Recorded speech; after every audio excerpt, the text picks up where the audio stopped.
It's the bridge you take to get away to miles of wide open fields, lush hikes, and friendly beaches.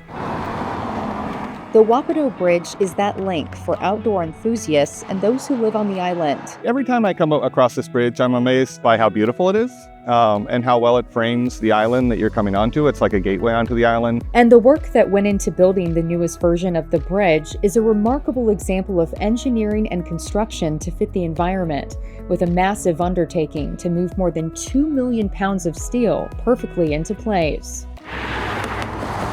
They did what is called progressive assembly.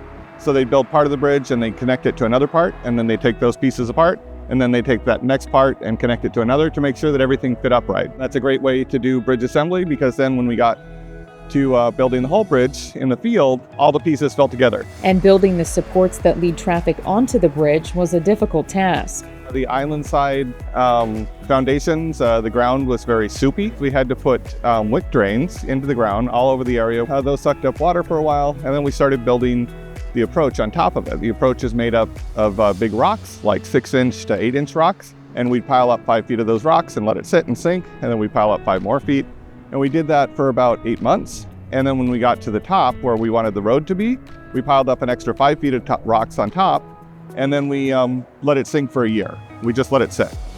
And then the road was built on the top of that. Once that was all in place, it was a pretty spectacular show to watch on the river. All of the concrete parts of the bridge that you can see behind me were built in place, like normal concrete bridges would be.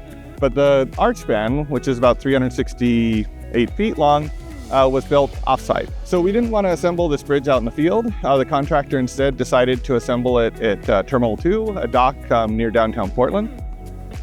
So they took the whole bridge, all the pieces of it, they set up kind of scaffolding, and then they built the whole bridge on the dock there. They jacked the bridge up and they rolled it off the dock onto a great big barge. On that barge, then they lifted the bridge up till it was about the height that it is out here, just a little bit higher.